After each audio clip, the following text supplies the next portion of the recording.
podcast La Relève. C'est un podcast de sport.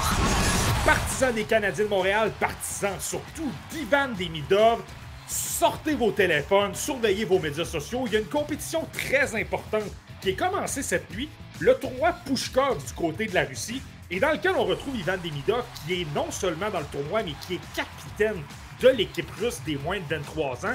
Qu'est-ce que ça implique tout ça? C'est un tournoi qui risque d'être assez important pour ce que les Canadiens ont peut-être en tête comme plan dans le cas de Demidov. On vous explique tout ça. Tout d'abord, le tournoi Nikolai Pushkov, c'est quoi? C'est pas très compliqué. Le tournoi Nikolai Pushkov, c'est une compétition préparatoire pour la saison de la KHL. On retrouve 6 équipes. Donc, Demidov fait partie de l'équipe russe des moins de 23 ans, formée spécialement pour l'occasion. Les autres formations sont essentiellement des formations de la KHL. T'en as deux qui sont très bonnes. T'as le Akabas Kazan, mais surtout le Scott Saint-Pétersbourg. Donc, l'équipe d'Ivan Demidov. Concrètement, Demidov sera capitaine d'une équipe contre sa propre équipe, contre ses propres coéquipiers, disons-le comme ça. Bon, Martin, c'est bien beau tout ça, mais ça veut dire quoi concrètement de participer à ce tournoi-là? C'est un Canadien de Montréal. Au rang numéro 5, le Canadien qui met la main sur le deuxième meilleur attaquant du repêchage, possiblement deuxième meilleur talent, Ivan Demidov, qui est le choix du Canadien au rang numéro 5. Hey, ça, c'est pas une bonne nouvelle. On comprend les gens d'être excités en regardant les différents médias et de voir que Ivan Demidov porte le C de capitaine pour une équipe nationale russe. En même temps, il faut apporter quand même certaines nuances. Premièrement, l'équipe russe des moins de 23 ans, c'est un peu une équipe étoile des joueurs qu'on n'utilise pas des autres formations qui participent au tournoi. Et tu sais, j'ai parlé du Akabas Kazan, du Scott Saint-Pétersbourg, mais tu as aussi le Red Star de Kunlun, tu as aussi le HC Sochi, qui sont des équipes dans les bas-fonds de la KHL, donc ils n'ont pas énormément de talent. Donc c'est intéressant de voir Demidov. C'est quand même bien de voir qu'on lui accorde une importance au niveau de son leadership, qu'on lui voue une importance. En même temps, tu regardes ses coéquipiers, c'est pas des grands joueurs. Les meilleurs, essentiellement, tu as Kirill Tankov, qui appartient au Scott Saint-Pétersbourg, un choix de 7e tour des Penguins de Pittsburgh. Le meilleur, probablement, Yegor Zavragin, un choix de 3e tour des Flyers de Philadelphie en 2023. Sinon, tu as Matvei Korotki, un espoir des Blues de Saint-Louis. Timur Cole, qui était l'une de mes cartes cachées du repêchage 2024, choix de 6e tour des Hurricanes.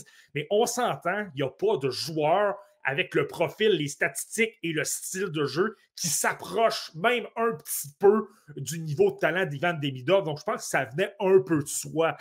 Maintenant, on doit s'attendre à ce qu'il obtienne les plus grandes responsabilités. Le premier avantage numérique, le premier trio qu'il joue environ entre 19, 20 ou 21 minutes va être utilisé vraiment à toutes les sauces. Et finalement, pourquoi c'est aussi important pour Demidov et les Canadiens? Mais ce tournoi-là, il est très, très, très important. C'est rare que je vais mentionner ça pour une compétition qui est à la fin août. Habituellement, c'est, comme je l'ai répété, c'est un peu préparatoire. C'est pas une compétition qui est importante pour évaluer un joueur dans un contexte de haute compétition, pour savoir comment il a pu prendre son rythme, pour voir un peu la progression. On n'est pas là du tout. Mais je pense que du côté des Canadiens de Montréal, premièrement, ce que ça indique en premier lieu, et Demidov l'a mentionné un peu lui-même dans une entrevue cet été, il s'attend entre le 13e attaquant du Scott Saint-Pétersbourg. Et si tu décortiques ça, justement, elle ne fait pas partie du Scott Saint-Pétersbourg. On pourrait l'interpréter comme ici il était, le 13e attaquant, exactement comme il l'a dit, et qu'il pourrait se retrouver potentiellement dans la VHL, qui est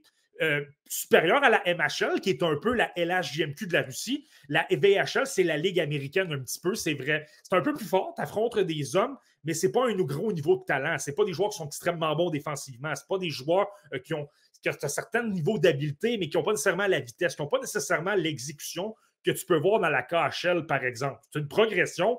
Est-ce que c'est vraiment ce qu'on veut voir avec Demidov? Peut-être pas.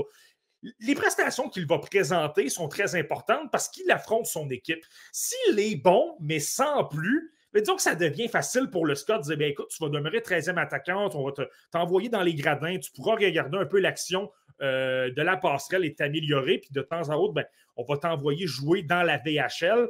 C'est sûr que c'était les Canadiens de Montréal et tu vois ça, qui n'est peut-être pas dans un contexte optimal de développement.